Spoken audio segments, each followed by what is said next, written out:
Good afternoon, everyone. Welcome to the Tuesday, September 14th edition of the MMAOB Daily Podcast. I'm your host, as always, Adam Martin. I'm joined by my co-host on Monday and Tuesday afternoon, Mr. Big Marcel. What's going on, man? Hey, what's up, man? Always good to break down some fights, right? Yeah, no, for sure. I'm looking forward to it. We got a lot of fights to talk about today, guys. We have 15 fights at UFC Vegas 37, Smith versus Spann. So we'll break down all those fights, give our picks. There's also Dana White's Contender Series tonight. Marcel, 6 fights. We have 21 fights to talk about. Obviously, the bulk of the show is going to be spent on the UFC card, but I do want to talk about Contender Series at the end of the show. But I honestly think, Marcel, that with so many fights, we might as well just get started right now. Let's just get right into it. So, again, I'm using UFC stats, guys, for the bout order. I know that the bout order did change today. They moved a couple of fights around, but we'll just use that. So we'll start off with the first fight of the night, Marcel. Emily Whitmire against Hannah Goldie in the UFC Women's Flyweight Division. And right now, it's a very close fight as far as the odds makers go. Minus 120 for Whitmire, plus 100 for Goldie. What do you think? Man, I didn't even know they changed the bout order again, so I'm kind of surprised by that. What I think, Goldie is a short notice fight for her. She's replacing Cory Mckenna. Also, Marcel, can you turn the fan off or no? I can kind of hear it. Thank you. Yeah, I'm sorry. It's okay. Go ahead. Yeah, Cory Mckenna was supposed to fight Whitmire at 115. Now the fight is at 125. Yeah, man, I think Goldie, she's 0-2 in the UFC.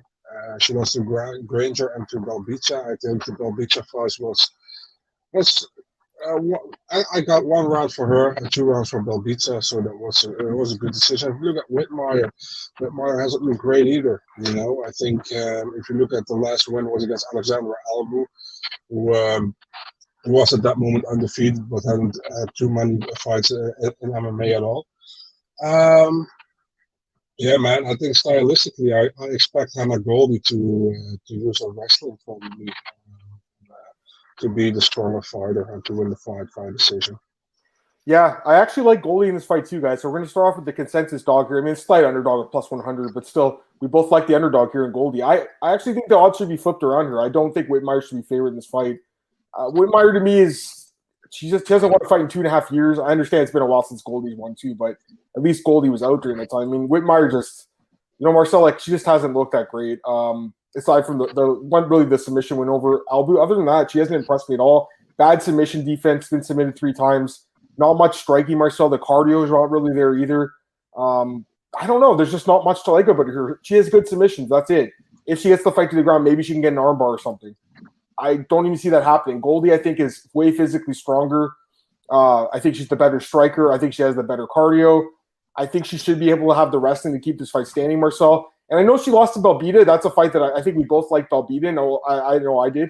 But this is a different matchup. And, Belbita is someone that's kind of on the rise. I don't feel like that's the way with Whitmire. I think she's almost on a decline in some ways. So I'm going with Hannah Goldie here, Marcel. I think it's going to be a decision for Hannah Goldie, but I do like her in this fight. I'm not very high on Emily Whitmire.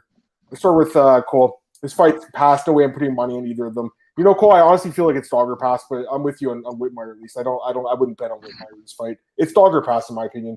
Now let's go to the next fight here. We got Gustavo Lopez against Hailey Alatang in the bantamweight division, and the odds for this one again, Marcel, super close. Minus 130 for Hailey Alatang, plus 110 for Gustavo Lopez. What do you think in this one? Yeah, man, I think Gustavo Lopez is kind of an underrated guy, to be really honest, man. I think if you look at him, he was very good in Combate, right? And he lost to Devon in his UFC debut, which is a loss you can have, If you look at after that, pretty easy went to Anthony Gurchak, I remember, and lost to Adrian Yanez, but who isn't losing to Adrian Yanez right now, So don't take that too serious. I take it seriously, but I don't take it like something against him, If you look at Hailey Alatang, he came into the UFC 0-2, or 2-0, sorry guys, 2-0, with the fight of the night performance against Dana Bacharel, which was a very close fight, I remember. If you look at this last fight, man, he got so many punches, he absorbed so many punches against Casey Kenny, man, and it was actually crazy. He went to the decision with him. I think that Gustavo Lopez is the more well-rounded fighter, is also the more technical fighter. I'm going with Gustavo Lopez here, and I think he can be able maybe to finish Heli Alateng here. So I'm going with a. I feel like he can submit him, man. I'm going with a submission in the third round. Well, there you go, Marcel, with the submission pick on Mr. Lopez, who's the underdog. You know what, man? I kind of feel differently with you on this fight. I like Alateng in this fight. I think the guy's not bad. He's pretty underrated, in my opinion. He did have a tough fight with Kenny, but he showed off some really good toughness going 3 rounds. Beat Ryan Benoit, beat Batragol. Batragol's a pretty damn good fighter, man. And now I understand it was a pretty competitive fight, but he still got the win there. He's got good wrestling. That's what I like about this guy. He actually has good wrestling, and he's training at Fight Ready, which is obviously a great camp too. I like that. Good cardio. He's tough. I think there's some things to like about Alateng here. Lopez, for sure, there's some things to like about him too. Trains at Extreme Couture, trains with good fighters there. He does have a win in the UFC, obviously, against Burchak, which was a nice win, although not over a great fighter. But I don't know, man. That Yanez fight, I know it's against Yanez. I bet on Yanez in that fight. I liked him a lot, but it's just like he didn't do anything in that fight. He just stood on the outside and got picked apart and then got KO'd against Marab. But again, it's Marab, but taken down at will. Burchak he beat. Burchak's his training partner's friend. That guy's not even that good. I'm not saying Alateng's a world beater by any means. He's not, but I do think he can win this fight. So I'm going to take Haile Alateng, Marcel. He's a slight favorite here, but I do think he wins the fight. And I think he'll probably win the decision. I think it probably goes the distance either way. All right, let's go to the next one. Impercosanginate versus Carlstein Harris. Interesting fight. And Jose, I see your comment on Contender Series. We'll talk about that after UFC, but I want to get through the UFC card first. Let's talk about this fight, Marcel. Impa and Carlstein. I mean, this is a really close fight. The odds makers basically have it as a pick'em. I'm seeing minus 110 on each guy, so it's a pick'em fight. Very, very, very, very close fight. What are you thinking in this one, man? Impercosanginate, Carlstein Harris. Yeah, we're getting a very good prospect with very limited experience against pretty much a veteran with a lot of experience, right? Actually a very fun fight, I think. This should be on the main card, in my opinion. I really like this fight. If you look at Impercosanginate, I liked him when he first came in the Contender Series, and I think he should have got a contract right then.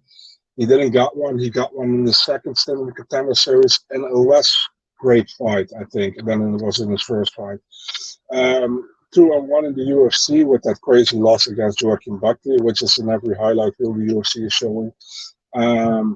If you look at Carlson Harris, we both called it, man, that he was going to win his UFC debut against Christian Aguilera. Before that got signed against Sagit Izagakmaev, I think, and Dana White looking for a fight. I remember Dana saying to this guy, like, yeah, normally I'm not interested in a 33-year-old who is 16-4 or something. I was like, dude, what the hell are you talking about? It's like, that's so annoying to me because they're pretty much saying, like, you're too inexperienced, you're too young, or your record isn't good, but you have a padded record. I mean, this guy has legit names on his record, and this isn't padded record at all, you know what I mean? To hold that against him, that's really annoying me. So you're pretty much saying as a promoter, like, go 12-0, beat some 1-0, 0-0 guys, get to 12-0, and we're interested in you. Doesn't make sense to me. This is a great fight, I think. Man, I'm really torn in this fight, to be really honest, because I think Harris can win this fight because he's an experienced guy and he's good, man, overall, in my opinion. If I look at the Sanganai, I was really impressed what he showed against Sasha Palatnikov. I think he did really well. So I'm really torn in this fight who I'm going to pick. I'm definitely going with a decision win here for someone. I'm not seeing a finish. My gut feeling, and you got to go with me, man. He's a Stanford guy, so I'm going with Impercosanginate. I think he wins the decision, but this will be a very hard fight. And I won't be surprised if Carlson Harris got the win, so I wouldn't bet on this fight at all. Yeah, it's always tough when, like, me and you like Carlson so much in the last fight. I made some money on him against Aguilera. Now it's like I kind of feel like I have to pick against him, but I still think he can win this fight. I mean, this is a very close fight. I think the odds are very accurate. Impa usually gets a lot of respect from the books, and deservingly so. He's a good fighter, but the odds makers and the petty public are giving Harrison a lot of respect here, and I think that's good. It's good to see. But at the same time, Marcel, like you said, Kai trains at Stanford. He's getting amazing training in.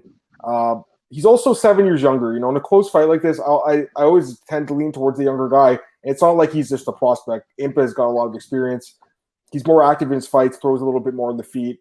Good grappling too. So the thing is, like, Harrison's a good grappler. Imp is also a good grappler. You know, with Aguilera, he's just a terrible grappler. He can't defend a choke on the ground. I think Impa can, but I don't know if I'm like confident enough to like put money on him, Marcel. I'm gonna pick Impa though. I believe in this guy. I like him, but you're right. This is a tough fight for him. And Carlson Ayers is an underrated guy, and I wouldn't overlook him in this spot. There's gonna be some upsets on the prelims. We already picked Goldie, and Marcel picked Lopez. I mean, fuck. This could be another one right here, guys. There's going to be a few upsets on the card for sure. 15 fights, Marcel. Like, there's definitely going to be a couple, and this could be one of them. That's the next fight here. Aaron Blanchfield against Sarah Alpert. This fight was booked for earlier this year, got postponed. Blanchfield minus 320, Alpert plus 260. What do you think? Man, finally the debut of Aaron Blanchfield, man. I've waited for this for a long time. She's only 22, so it kind of sounds weird. I'm saying I'm waiting for this for a long time, but for me, 2 or 3 years is a long time, you know. I think she is really good, you know. She's 6-1, should be 7-0. I mean, I think she beat Tracy Cortez in a split decision loss in Invicta. Yeah, she got signed after winning against Brogan Walker Sanchez and Invicta. Before that, had a sick head kick against Victoria Leonardo, who's also in the UFC. I don't know if she's in the UFC anymore after that last loss. Not going to fight Sarah Alpert. She was supposed to fight Norma Dumont in her debut. Do you remember? And you were very against it. And I kind of agree with you later. I didn't agree with you in the first place, but after I did. So if you look at Sarah Alpert, she won for the Contender series against Sarah Young. Only fought one time in the UFC against Jessica Rose Clark. Didn't look that good, and she got really smashed in the third round, man, really bad. Man, you know, I really like Alpert, but I got to go with Blanchfield here, man. I think Blanchfield is overall the better fighter, and I think she wins the decision here, man. I think her wrestling is very good, and I think she's also stand up too much for Alpert. So I'm going with Blanchfield decision win. Yeah, I had to go with Blanchfield too in this one. I do think Sarah Alpert is a little bit better of a fighter than people give her credit for. She's not that bad. Like, she's definitely a tough girl, good wrestling, and she's gritty. But I mean, she's still kind of limited, I think. Now, the only thing is, like, because Jake Paul gave her that money, maybe she's had a much better training camp now. Maybe she's been able to actually get good training in for once. Maybe she'll show some improvements. The problem is she's not fighting like a veteran. She's fighting a girl who's like 22 years old, super young, who's only getting better every time she fights. You got to go with Blanchfield in this fight, Marcel. I think probably a decision, but she could maybe stop her with a submission or something too. And Blanchfield has decent striking. She knocked out Leonardo with a head kick, right? So she has some decent striking. Let me get the comments, guys. Daniel says Alpert's been selected because she'll test Blanchfield's grappling, but she's starting to show durability issues. It's Jesse Just. I agree. And that's exactly what the UFC matchmakers do. They want to see, can you do this? Can you not do this? That's exactly what they try to do. They want to see her grapple. I agree completely. I think you're right, Daniel. He also said he's changing to Impa after watching how desperate Harris was in the feed against Aguilar. Yeah, I mean, he's definitely – I think Impa's the better striker. But again, Harris is a big welterweight, very strong guy. Impa's also strong. I agree. Marcus, what's up, man? He says, taking off from Detroit to Atlanta. He'll listen when he lands in Atlanta. Keep up the good work. You guys have one of my favorite prediction shows. Marcus, appreciate it, man. You're one of our favorite guys. But yeah, Marcel, I'm going to go with Blanchfield. I think she wins this fight. You know, on the card with 15 fights, this is probably one that I'm not looking forward to as much because I feel like it's kind of going to be a grindy type of fight. But maybe Blanchfield surprises us and gets a stoppage because, you know, she can get put in the fast track, Marcel. Kind of like Miranda Maverick's been put in the fast track too. You know, she's a young girl, but they're always looking for new fighters in that division. We saw it happen to Macy Barber, everyone else. So even though she's 22, I think they might fast track her. What are you going to say? That Tracy Cortez split decision loss that kind of stopped her from getting even earlier to the UFC, I think, man. You know, yeah. And like I said, I still think she won that fight. No bias at all, man. I really think she won that fight. So yeah, it's a very close fight. All right, let's go to the next one here. This one I don't think is going to be close. Montel Jackson against JP Bays. Montel Jackson, Marcel, the biggest favorite. Actually, sorry, he's not the biggest. He's second biggest favorite, minus 600, and Bays plus 450. What do you think? Yeah, man, I hate to say it, but this is stylistically a bad matchup for JP Bays, I think, man. I think Montel Jackson is really a guy who can become a legit contender in the bantamweight division, man. I think he's really good. He got 2 losses in the UFC, but overall he looked really solid in my opinion, you know. And he's a guy that can go far. If you look at JP Bays, man, he got 1 fight so far in the UFC, was at flyweight. He didn't look good at all against Bruno Silva, man. For that, he fought the Contender series, I think, twice. He lost the first time. He won the second time. He got signed. Yeah, it's just, I know JP Bates wants to stay at bantamweight, but I don't think Montel Jackson is a great fight to start your bantamweight career against, man, and UFC.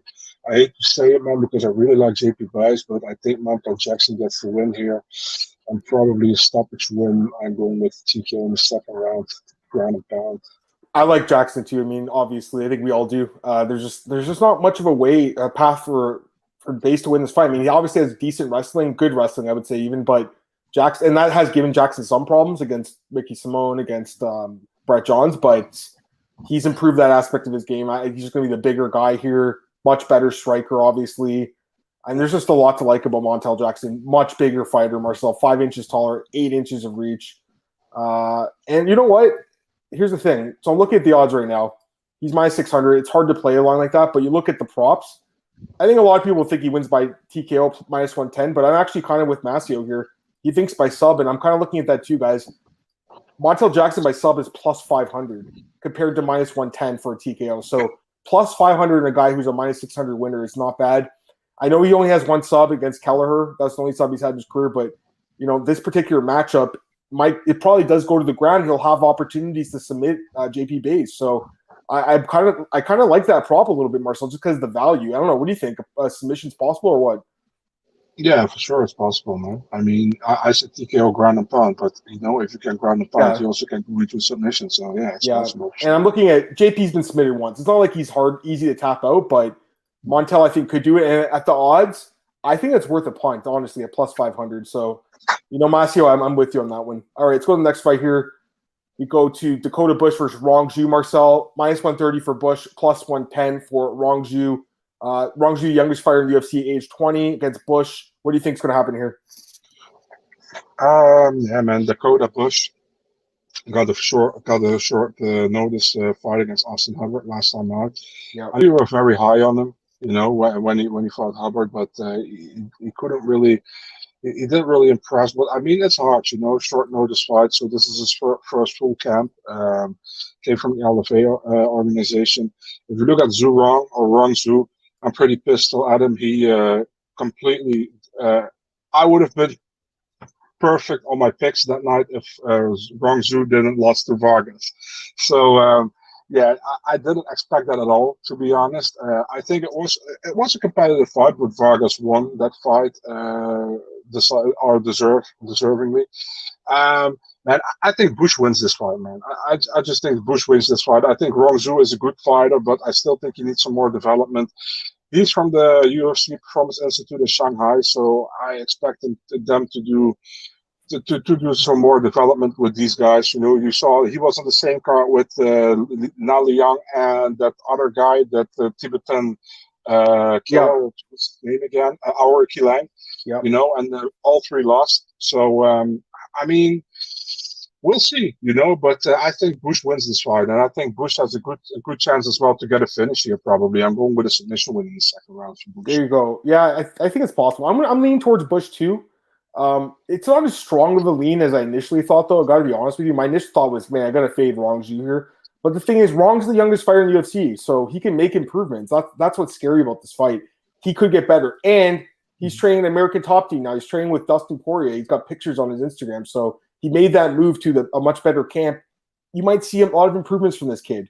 That's the problem I have here. Obviously, Bush is training with Kraus at a great camp too. Glory.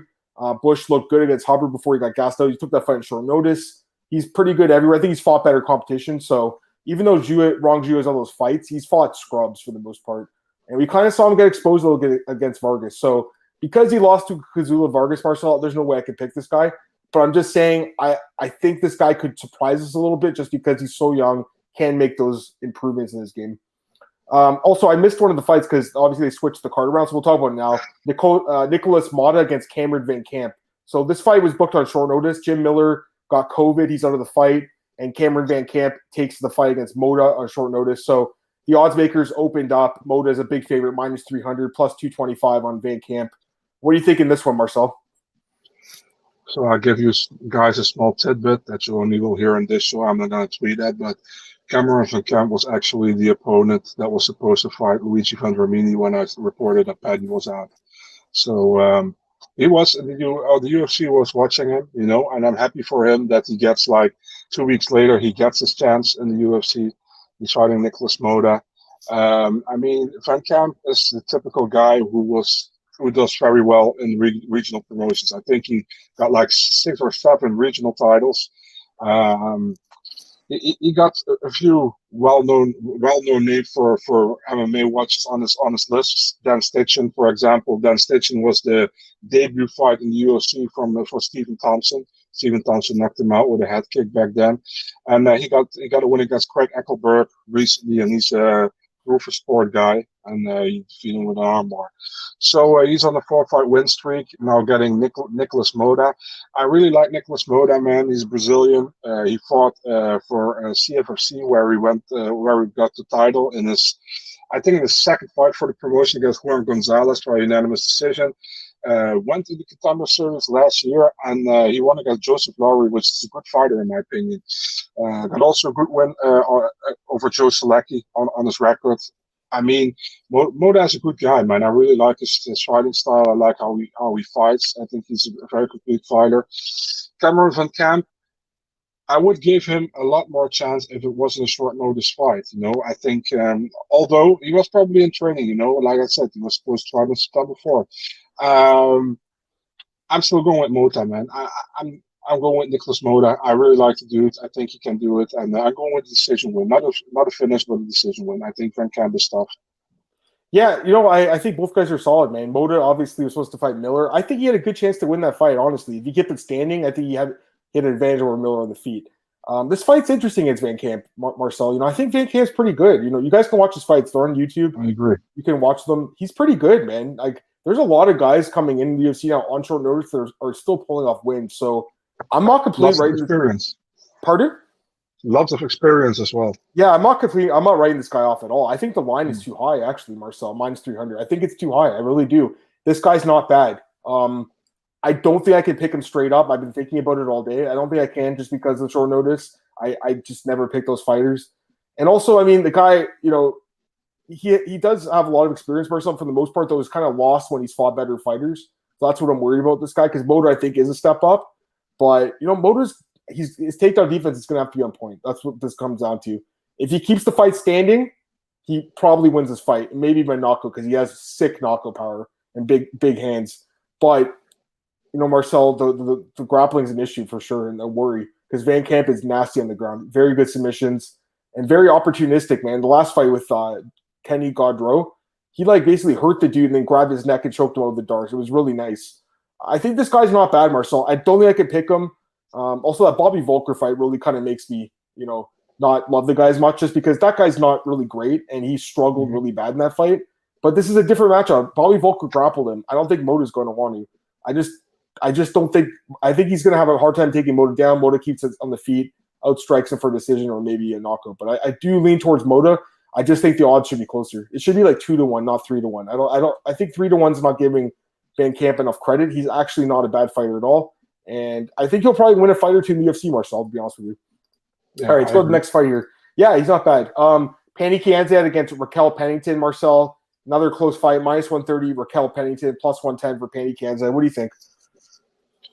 Yeah, this is a bantamweight fight again where I really struggle with who I'm going to pick here. The thing is, Pennington, if she wins, it's 9 out of 10 times as boring, Yeah. And if she loses, 9 out of 10 times as boring as well. I agree with you. Let me just get. I agree. I agree with Marcel. I think Pennington's a boring fighter. I don't have a problem saying that. I'm not a fighter basher. I respect the fighters, but she's not an exciting fighter to watch. I'm completely with you, Marcel. Please go ahead, though. Yeah, no disrespect at all, man. I'm just saying what I think.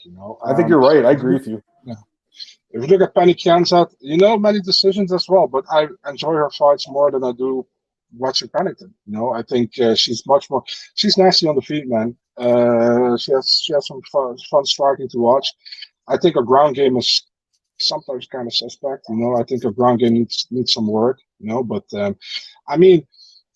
I expected Sajara Eubanks to pretty much try to get her to the ground and hold her there. But I think Penny did very well in that fight.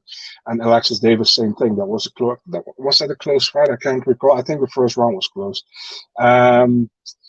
The thing is, if Pennington can control her and Penny can keep her distance and can get shots to her, then Penny can win this fight. And I'm just going with Penny Kianzad for a decision in this one.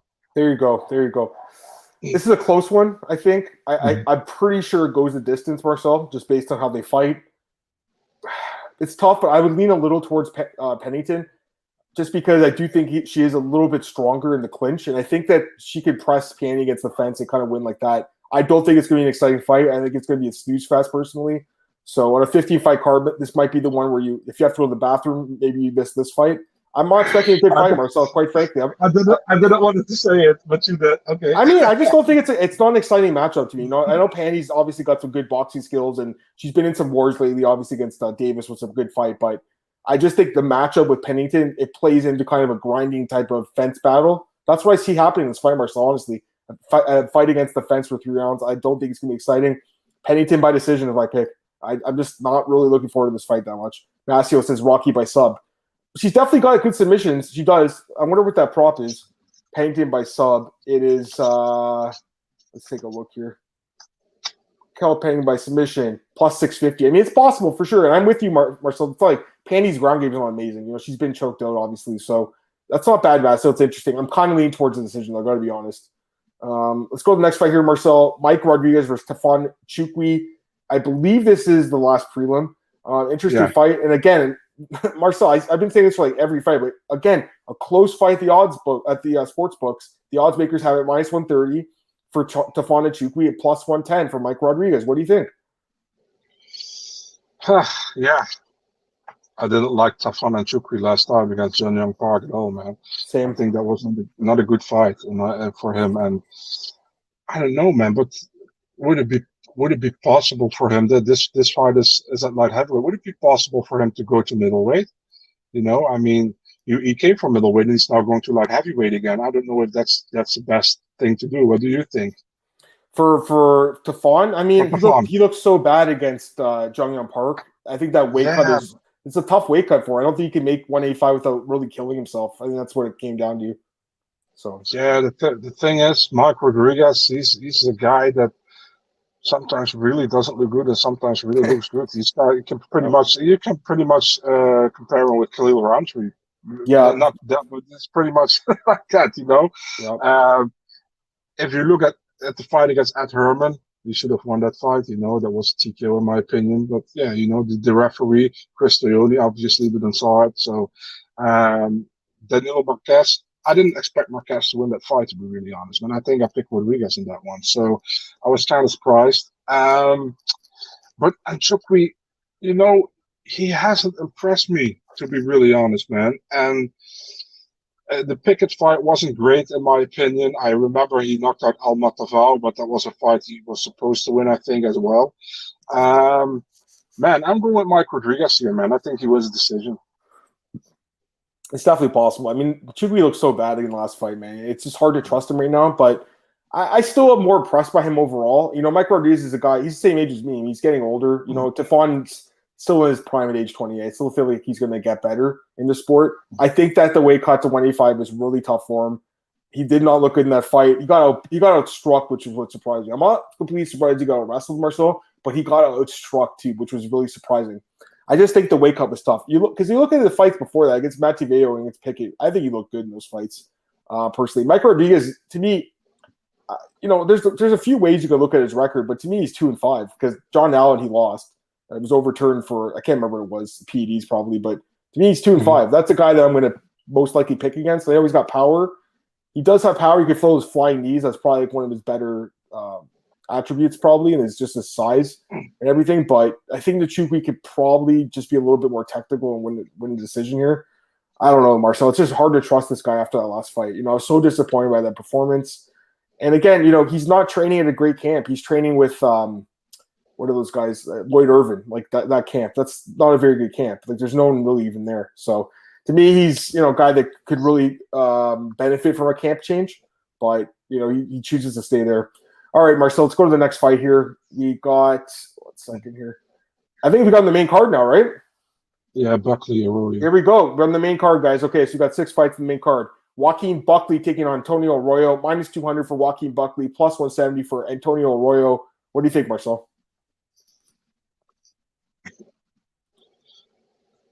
Yeah, I'm pretty convinced that Buckley's going to win this fight, man, to be really honest. I haven't been impressed by Antonio Arroyo at all, to be really honest. I think he won his competitive fight against Stephen Reckman, who should actually fight at welterweight. He lost to Andre Muniz by a decision. And Darren Wynn, man, I mean, he couldn't defeat Darren Wynn, who was like 10 inches shorter than him. No disrespect to Darren Wynn, by the way. If you look at Buckley has looked pretty solid. Buckley is getting finished or finished, pretty much in the UFC so far. If you look at his fight against Kevin Holland, he got finished there. But after that, man, that Impercosanginate, great spinning back kick, got him a lot of attention. Then defeat Jordan Wright, also spectacular fashion, and then got spectacular knocked out himself by a head kick against Alessio Di Chirico. But I think this is a fight for him to win, and I'm taking him. Buckley, I think he knocks out Arroyo in the second round. Wow, there you go. I got to be honest with you. I think this fight is competitive, man. I really do. Buckley, to me, is overrated. He is. He had the one knockout against Impa. It was amazing. He beat Wright. Okay. Got destroyed by Di Chirico. Got destroyed by Kevin Holland. It's a guy that, wasn't in the UFC for the longest time. He was a guy that was kind of up and down Bellator even. I think the guy's overrated. I really do. I'm not saying Arroyo is like this world beater by any means. He's obviously not. But Buckley is overrated. He is. He got famous off the one spinning kick. But you look at the rest of his career, it's really not that impressive, Marcel. I'm sorry, but I'm not impressed by his career. Arroyo, I can't say I'm impressed by his either. Being completely honest with you.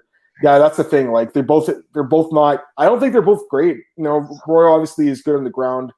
Buckley's good in the feet. But here's the thing with Arroyo. Like I'll say this, he's a big dude for this division. He's very tall. He's 5 inches taller, and his striking it's interesting. It's like karate style. He keeps his hands low, which I don't love against the striker, but it's different.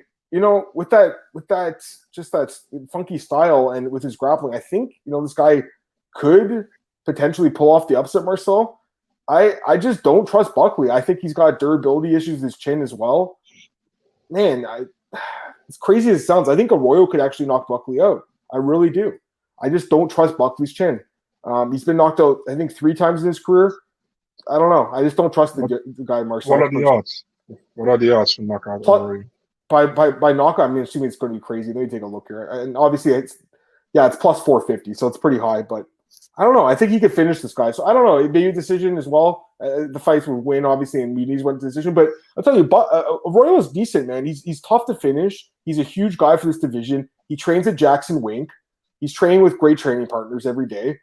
I think he's being undervalued in this fight. Buckley, again, he was a huge underdog in those fights. Then he knocked out Kutilava, got overrated, and now, again, it's kind of like balancing back. I think I'm leaning towards Arroyo a little bit, Marcel. I know I'm probably a little bit crazy on this one, but I just don't believe in Buckley. I think he's overrated. I really do. And it's just not a guy I trust. So I'll go against the grain, take a contrarian pick here with the underdog Arroyo. Now let's go to the next fight here, Marcel. We have Tony Gravely against Nate Mannis. This fight was moved up from the prelims, so keep that in mind, guys. And right now we have the favorite, Tony Gravely. Same odds as the last fight, minus 200 and plus 170 for Nate Mannis. So what are you thinking? It's a difficult fight, man. I think Nate Mannis gets not too many, how do you say that, too much respect there for the odds makers. I remember his debut against Johnny Munoz Jr., man, and I thought he lost the fight. And he actually got the scorecard 30-27, I think, even. So I was super shocked with that. Against Luke Sanders, didn't look good in the first round, but came back and stopped Sanders, man, via rear naked choke. If you look at Tony Gravely, I've been a long time watcher and actually fan of Tony Gravely. I really like the dude. I think he's a good fighter. Got in the UFC, lost to Brad Johnson in the third round via submission, but that was a fight of the night, I think. After that close decision against the Freitas and a good win against Birchak. The thing is, man, it's really close. And if you look at Nate Maness, he got one loss on his record against Taylor Lapoulos, was still one of the biggest bullshit cuts from the UFC in the history of the organization. I'm still getting pissed when I think about it. I remember people saying like Lapidus didn't want to sign a new contract. I remember I posted on Twitter like Taylor Lapidus should be still in the UFC, and then people were replying like he didn't want to be in the UFC anymore. And then Taylor replied to these people, it's like, "Why you come with this bullshit, man? I never got a new contract offer from the UFC." So it's like, okay, cool to know. Back to the fights, man. I think I'm going with Gravely, but you could easily go with Mannis, man. If you want to do an underdog pick, Mannis might be a good pick here, man. I think this is a very close fight. I'm going with Gravely, but I'm not sure. I go with the decision. I don't think either one stops each other. Yeah, this one's close. I'm with you, Marcel. I'm leaning towards Gravely just because the wrestling's so dominant. He lands over 6 takedowns per 50 minutes. I mean, that's pretty amazing. But Mannis has good takedown defense, 88%. Johnny Munoz could not take him down. He did have control against the fence, but he had a problem taking him down. Mannis is the taller guy, the longer guy. He's a good fighter. He's a good counter striker too. But that's the one problem I have with Nate Mannis. He walks backwards at all his fights. It's just not a good look for the judges, especially. He can be pressured in his fights, and he can lose like that. Taylor beat him. And honestly, Marcel, I think that Tony Gravely could too, but I'm kind of with you in that Mannis is a live dog just because he does have good takedown defense. If he keeps it standing, maybe he can hurt Gravely a bit, but I think Gravely probably gets the takedowns when he needs them and gets the decision here maybe. He does train in American Top Team. You guys know I love that camp. The one thing I will point out, though, Gravely's been tapped out before. Mannis is pretty good at submissions, so maybe that's something to keep in mind as well. I don't think it's just like an easy fight to call, but I still have to lean towards the favorite. All right, Marcel, let's go to the next fight here. We have Armin Tarzukian against Christos Giagos. Plug Cole's interview with Christos Giagos over at bjpen.com. Minus 750 for Armin, plus 525 for Giagos. What do you think's going to happen here? No disrespect to Giagos, but Armin going to win this fight, man. I think Armin is very dominant with his wrestling. Striking is very good. He's a guy that I can see within now or 3 years becoming a top 10 in the UFC and maybe a top 5. And that's how good I think this dude is. I'm actually shocked this fight got made. No disrespect to Giagos, but I mean, and also I don't want to say anything bad about Nasrat Haqparast. And by the way, man, my condolences to Nasrat Haqparast who lost his mother, man. Absolutely terrible news. But I would have expected more like an Armin Tsarukyan, Dan Hooker, Nasrat Haqparast versus Christos Giagos. You know what I mean? Yeah. Tsarukyan all day. I don't know if you're going to finish him because Giagos is tough. We all know that. But it's possible. I'd say a dominant decision win for Armin Tsarukyan here. That's the question. How does he finish? How does he win the fight? Does he stop him or does he win the decision? You're leaning towards the decision. And I think that's definitely possible. But I think he could submit him too. I think he could submit Giagos. I don't really see maybe a ground pound stoppage, maybe.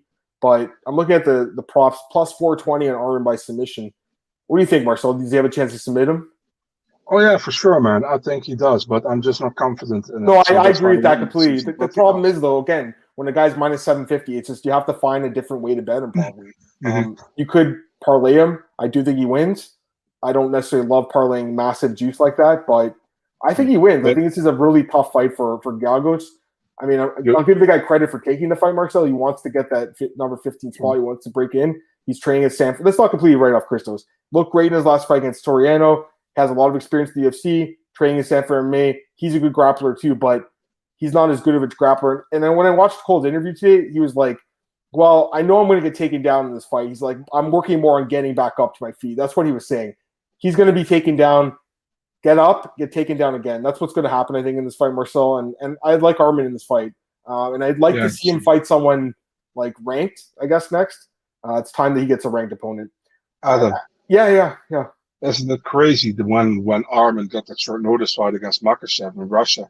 And everybody was like, this dude's going to get absolutely destroyed. I know, and he actually looked competitive. Yeah, he went to decision, the fight of the night. And right now, like 2 or 3 years later, I think 3 years later, we are thinking like this dude can be something, in this division, Yeah, he's good. He's obviously really good. It's just time he gets to step up, and this is not, I don't think it.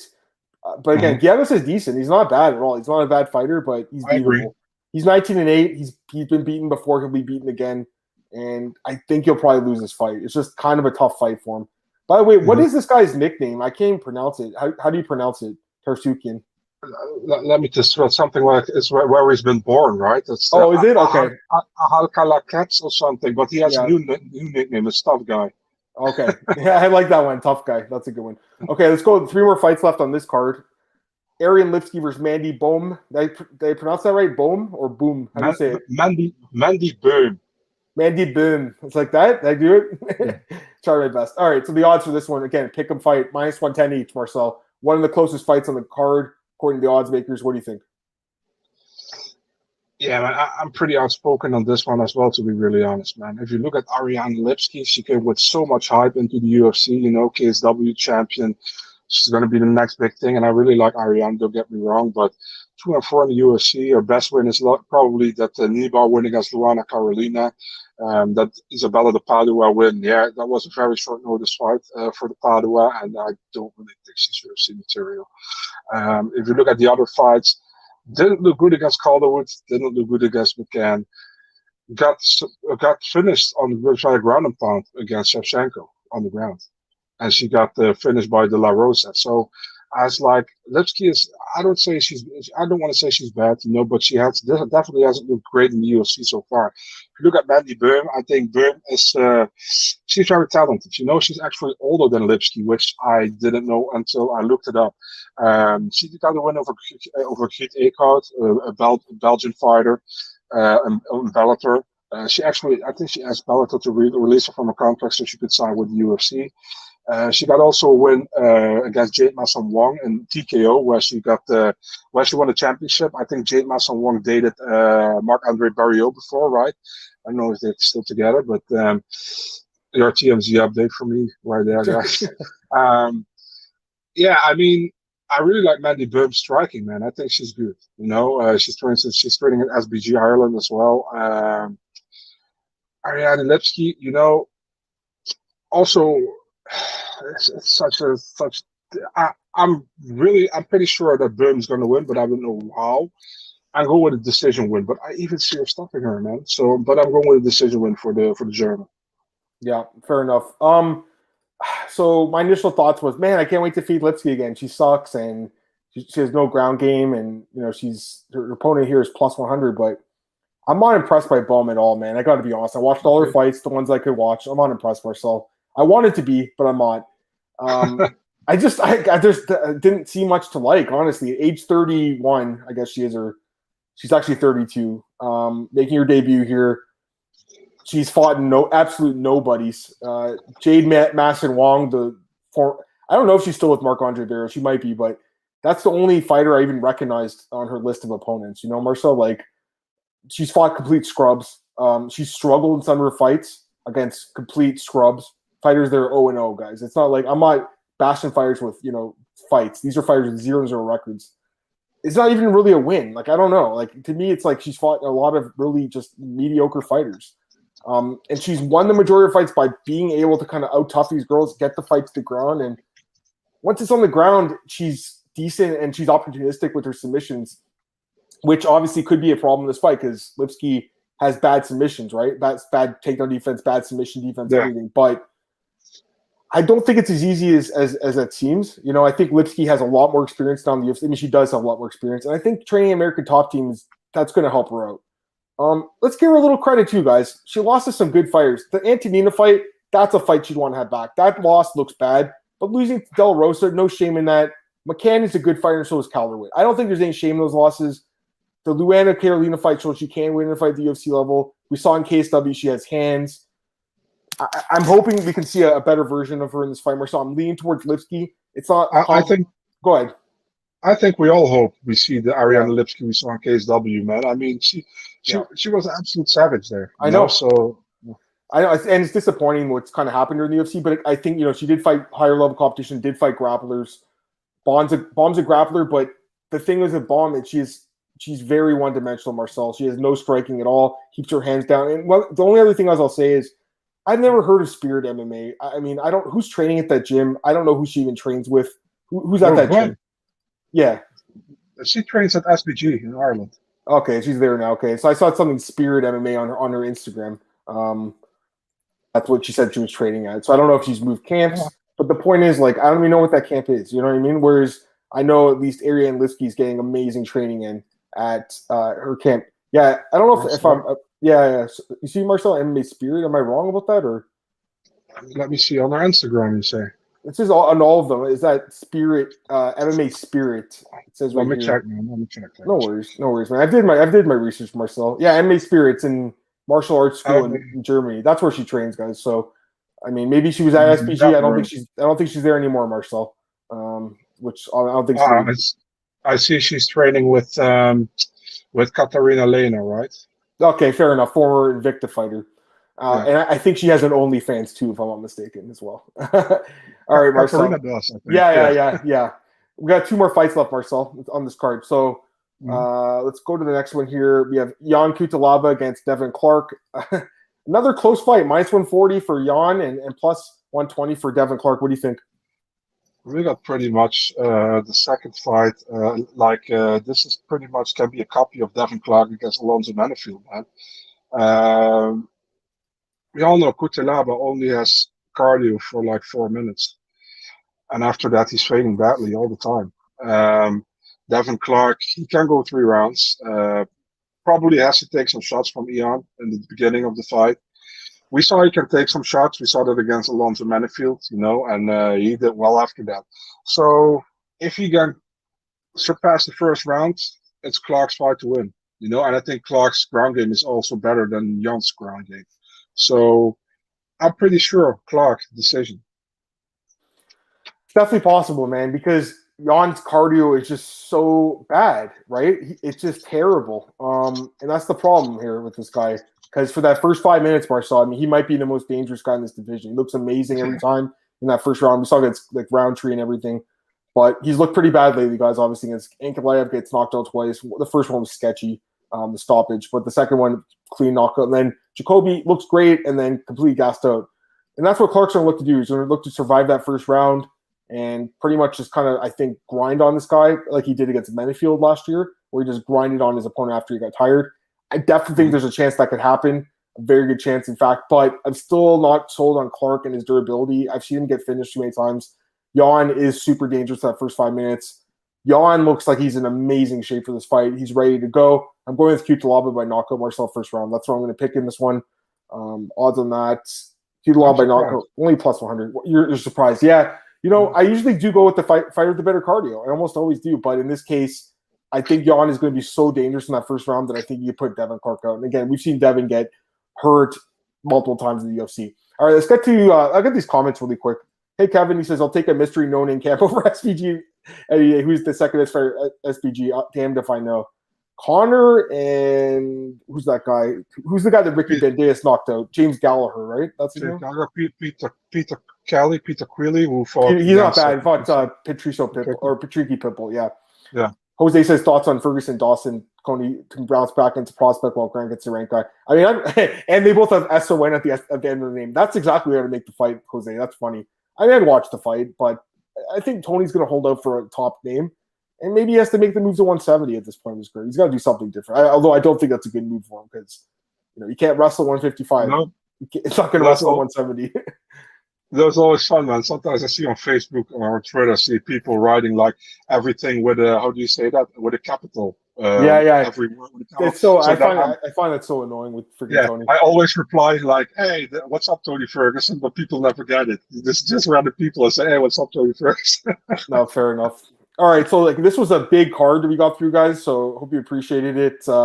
This is the 15th fight. We'll get through this one, then we'll do Contender Series for a few minutes. Anthony Smith versus Ryan Spann. Main event of the evening, Marcel. I like this fight a lot. -165 for Anthony Smith, +145 for Ryan Spann. Good fight, Marcel. The winner probably gets top 5 something opponent, I would assume, in their next fight. What do you think's going to happen in this one, man? Yeah, an absolute hell fight to pick, to be really honest, man, because both guys are really inconsistent, in my opinion. Sometimes they really look good, sometimes they don't. Anthony Smith, he has the experience. He went with John Jones 5 rounds. You saw that, man, don't remind me of the Glover Teixeira fight, man. That was so awful to watch for him, and he's such a tough dude. The Rockies fight, he got dominated pretty much. And then he looked good again against Devin Clark, and against Jimmy Crute. That was kind of 50-50 fight, and then Crute got an injury, Ryan Spann, The thing with Ryan Spann is, I think that he got robbed against Johnny Walker, man. I think he got many shots to the back of the head. I don't know who the referee was anymore. Yes. This was terrible. This was a bad stop. And Steve Sayoud, who's the coach, was screaming at the referee, back of the head, back. Every punch was to the back of the head, Marcel. I couldn't believe it. And I think it was Mark Smith. I want to double check. I'll double check right now, but I think it was Mark Smith. Dan Murgliata. My bad. Dan Murgliata, yeah. That's also bold. Yeah, that's just bad stoppage. It was back of the head every shot, guys, in my opinion. Go ahead, Marcel. I remember I was so upset with that because I wasn't Ryan Spann in that fight, and he knocked Johnny Walker down twice right before that happened, you know? And, man, such a bad call. And I remember I tweeted that out, and people came at me like, this isn't a bad call. You just don't like Johnny Walker. It's like, what the hell are you talking about? Don't you have the same screen that I have? Or do I have something special? Do I watch something else? So I was like, weird, you know? But so I don't really count that fight, to be really honest, man. So I think Spann should be still undefeated in the UFC. His only fight was against Sam Alvey, the split decision win, where I was like, I expected more from Spann in that fight. He looked good against Serkinov again, you know. The thing is, for me, it's like, if this fight goes 5 rounds, I expect Smith to do very well, you know, but I expect Ryan Spann to stop Anthony Smith, to be really honest, man. I think he knocks him out in the first or second round. So I'm going with Ryan Spann. Fair enough. And by the way, Kevin Scott says, I believe that's called camel case. So I didn't know what that was, Kevin. I Googled it. Camel case is when there's like 2 words in one word. The second one's capitalized. Like, for instance, MasterCard. The card is with a C. There's another word for what you're talking about, guys, where like what Tony does, where every word is capitalized. It's just bad grammar spelling. He also says, Tan Dan is my least favorite high-profile ref. My least favorite was Mario Yamasaki, who, by the way, said he's done, I think, with the sport. So that's good. My least favorite is Chris Toyoni. Chris Toyoni. You know what's crazy? I can't remember who I was watching. Actually, no. It was Anthony Smith. I was watching his old fights on Fight Pass. He fought, I think it was Lumumba Sayers, I want to say, in Strikeforce. Chris Toyoni was the ref. This is from 10 years ago. Chris Toyoni had a full head of hair. I was like, is that Chris Toyoni? So, yes, he's been refereeing fights for a while. All right, let me get my thoughts on this fight, guys. Main event of the evening. I think it's a great fight. I think it's not an easy fight to pick, but I'm with you, Marcel. I'm like Ryan Spann in this fight, man. I'm going to go with Ryan Spann. Now, to be completely honest with you guys, I'm not the greatest at picking Anthony Smith's fights. So there's a lot of fights I picked against him where he's won. A lot of his fights, he comes back because he's very durable and tough, comes back to win late. I think he's on a decline, though. I really do. I know he beat Crute, but it was an injury. Let's be honest here. Devin Clark, nice submission, but the fight didn't play out. Rakic controlled him for 15 minutes. Glover beat the hell out of him. Gustafsson was beating him, and then Gustafsson kind of gassed out a little bit in that fight. Listen, I get it. He's fought good competition, great competition. I don't have a lot of bad things to say on Anthony. He's a good fighter, good cardio, good durability, but I'm really impressed by Ryan Spann. I think he's an underrated fighter, and I think he's just on the rise that people don't really realize it. Like, the guy is 5-1 now in the UFC. That one loss was a really sketchy loss because of the referee in that fight. The guy he's got, I don't know if he has the best like durability in the world. He's been knocked out a couple times with elbows, Robertson, Walker, but offensively, big power in his hands. And I think the guy's got a really good submission game too, Marcel. He's got a great submission game. He actually has more submissions than he does knockouts. Now, Anthony Smith has a good submission game too, which makes this fight tricky because Ryan Spann could submit a lot of his opponents, but in this case, I feel like the fight's going to play on the feet, Marcel, and as crazy as it sounds, because Anthony Smith is a tough dude, I think Ryan Spann can finish him with punches. Are you picking up a knockout as well? Yeah, first or second round. Yeah, I think so too. I think there's a chance he gets it done. I think this guy is on the rise, and I think this could be his coming out party, guys. I really do. I'm looking forward to this fight. Should be a good one, but I got to go with Ryan Spann for the upset in this one. Marcel, I'm with you. All right, we got 5 minutes left. Let's do the Contender Series, guys. Let me pull this card up. Marcel, it starts at 8 p.m. Eastern. And just while I pull it up, Marcel, any quick thoughts on the card as a whole? Anything you want to say? Oh, man, I'm very pumped for this card, to be honest. There are some fighters I really like on this card, so yes. I like how excited you got there, Marcel. That was awesome. All right, let me pull this up, guys, one sec. So, Contender Series, and we're going to start with the first fight. Jasmine Vicious against Julia Pilastri, and Jasmine is a Canadian fighter, so I'm very well aware of who she is. Minus 125 here against Pilastri, plus 105. What do you think? I think the general pick will probably be Jasmine Jasudavicius, but I mean the Polestra girl, she's not bad, man. She got a win over Jessica Yeah. Dalboni Yeah. via TKO in the second round. That's a very good win. Yeah. I mean, I think it's a fun fight, man. And it's for Jasmine Jasudavicius. She's been on my radar for a long time now, man. I think for 2 years already. I know you are high on her. I know James is high on her. I know Aaron Brunstadter is high. I think every Canadian reporter, journalist is high on this girl, I think they think she's really good, and I saw her fight. I think she's good as well. She got a split decision loss against Elise Reed. I think she won that fight, honestly. I think she should have won that fight. That's what I want to say. Yeah. I think she won that fight, so she should pretty much be undefeated still. So, really fun fight, this one, man. If just the winner of this fight, 100% gets a UFC contract, I think. Yeah, they always need women fighters, and especially in this division. I'm leaning a little bit towards the Canadian too, but I gotta be honest, I'm not as high on her maybe as some of the other journalists. She's definitely good. But the thing is, she's 32. That's the problem I have with Marcel. That's the same age as me. I'm not saying that's an old person, but as a prospect, I prefer the fighters in their early 20s. Plastri, I think she's a bit of a live dog here, Marcel. She's a bit of an unknown. She's kind of coming in here without a lot of us knowing much about her. For me, I got to go with Jasmine just because she has fought in some good promotions against some decent competition, including UFC fighter Reed. I'll take Jasudavicius by decision, but Plastri definitely is interesting too. All right, let's go through these other ones here, Marcel. Jack Della Maddalena against Ange Lusa 170. And Maddalena minus 120, Lusa plus 100. What do you think? Yeah, only for his name, man. You just don't want to write that all that time. Jack Della Maddalena. What a name, man. It's a beautiful name, by the way. No disrespect. He's fighting Ange Lusa. I think Ange Lusa is from Switzerland, right? But he's training at Sanford. I know the guys at Sanford are pretty high on the dude. He won his most recent fight in Thailand, split decision against Conor Roberts. Got one loss on his record right before that fight. Jack Della Maddalena. He has a good record, man, but I don't know many guys he defeated. He fought a lot in internal MMA, which is watchable on Fight Pass, but I got to be honest, I haven't watched it. He was a champion over there in the welterweight division. Not really a good read on this fight, man, to be really honest. I'm gonna let people surprise me here. Yeah, I mean, I'm scratching my head too. I mean, I don't know how you could be confident in this fight, guys. Like, these are two guys that, they fought in some decent shows, I guess, but they've really fought like nobodies. That's the problem, Marcel.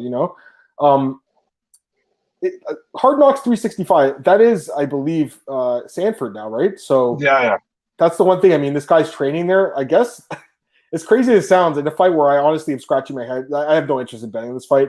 I would lean towards the guy who trains at Sanford MMA, Marcel. Honestly, I will change that as we speak right now because there's still. I see it's still. Thank you for changing that, but yes, he's training with those guys, so I'll pick him just literally based on the camp. Not if I have interest in betting. I literally pick him for a reason. Lucas Bresci against Dylan Potter. Go ahead. What were you gonna say? You changed it? Yeah. Do F. What did you say that? F4. F5. Yeah. F5, Lucas Bresci for the win. This is what Jose said earlier. He's improving a little bit of everything. Takedown defense looked good his last fight. Only concern is long way off. Okay, so let's talk about this fight. And Bresci right now minus 360. Marcel plus 300 for Dylan Potter. So I'm with Jose. I think this guy should win. He's a big favorite here. He's, Marcel, like he's not too bad, and he's got obviously some decent ground skills, I guess, ground and pound. Potter does have quite a bit of experience against, I would say, better competition, honestly, but a lot of losses here, Marcel. I don't necessarily trust this dude. What do you think's going to happen here? Yeah, man, Dylan Potter, not related to Callan or Harry. I mean. Sorry, I have to say that. Sorry, man. I think Lukas Brzezinski should win this fight, man. That's what I think. Dylan Potter was also a short notice replacement. I think Lorenzo Hood was supposed to fight actually at the original fight, right? And I don't know where the Hood at, but Lucas, so much bad jokes in this one. Sorry, man. I'm so sorry. Can't let it go. Lukas Brzezinski, I'm going with him. I think he's a good fighter. I saw him fight many times before, to be honest. So I'm going with him. I'm really confident in my pick here.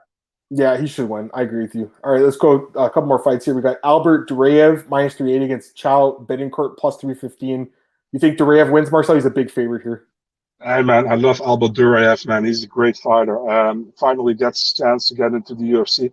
he shouldn't have been in the Contender Series fight at all, man. He's good. He's really good. He hasn't fought since 2018, which is kind of a concern. But dude is Why good, hasn't he man. fought? Do you know why? Do you have any idea why? No, I don't know, man. I don't really know. But he's good, man. If you look at the fighters he defeated, He has good record, man. Very impressive, dude. Like, very impressive.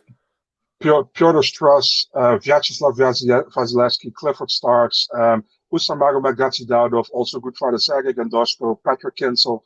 I mean, he got a lot of good fighters. He even got Professor X on his. Yeah, I know.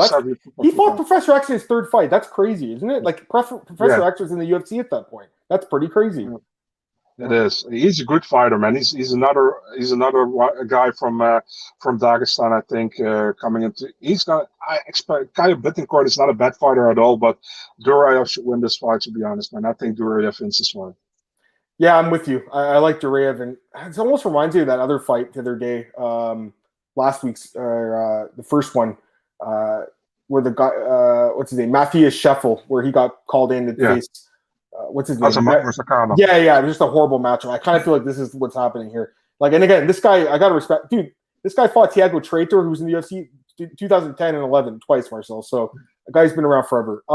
Two more fights here quickly, guys. Mo Miller minus 700 against Brandon Lewis plus 500. I gotta be honest with you, man. I don't agree with these odds being this high. They're both undefeated guys.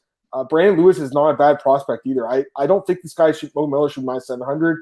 He probably should win the fight, obviously, but minus 700 seems excessive. What do you think? Minus 700? Yeah. Oh, wow. I picked Mo Miller to win, but minus 700 is crazy, man. Pretty high. I agree. That seems excessive. And it's not like, Brandon Lewis is a scrub. He's a good prospect too, right? So yeah, I'm surprised. I didn't know that was minus 700. I'm sorry. That line seems high, and we see a lot of upsets on Contender Series. I don't know if it will be, but I'm not touching Mo Miller at that price. No way. Minus 700 is crazy. Last fight here, Marcel. Jailton Almeida, Jailton Jr. against Nasrudinov. And the odds for this one, Nasrudinov minus 185, Jailton Jr. plus 160. What do you think? It's going to be a competitive fight, man. I think this is a fun one. Jailton Almeida, he's a good fighter. What I saw so far, man, he's from the regional scene in Brazil. He's looking very solid. He got submission wins. He got knockout wins. He's a really complete fighter. If you look at Nasrudinov, I saw him fight more often. I watch ACA, so I saw him fight more often. He's a solid fighter, man. I think he's good. But it's a tough matchup, man. I think both guys can win this fight. I slightly lean towards Nasrudinov, but this is not an easy pick for me at all, man, to be honest. Yeah, no, I agree. I'm leaning towards Nasrudinov too, but I think Jailton Jr. is an interesting I wouldn't say prospect, but fighter, I guess you could say. I'm gonna get these last couple questions. We are over an hour here, guys, and I want to get going, but I'm gonna take these last few questions. Kevin says, rest in peace to one of the greatest names ever in comedy, Norm McDonald. Yes, he did pass away today. Rest in peace. Nasruddin versus Jailton could easily be a UFC fight. I agree with that. A lot of these guys could be the UFC.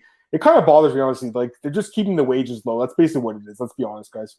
Get this question. Marcel, what happened to their European heavyweight that got signed and cut due to neo-Nazi past? Who's that?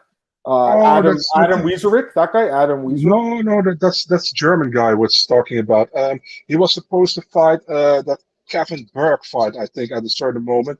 And then somebody from Bloody Elbow got in his past. And he was connected to some I don't know if he was a neo.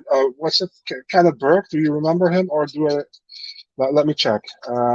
Kenneth Burke. Then I know also who he was supposed to fight. I forgot his name. It's a German guy. No worries. Timo Voigt. He was supposed to fight Timo Voigt, and Timo Voigt got this. He got a UFC contract, and they took it from him after they got behind his past. But Timo said, "That's my past. That's not what I am anymore."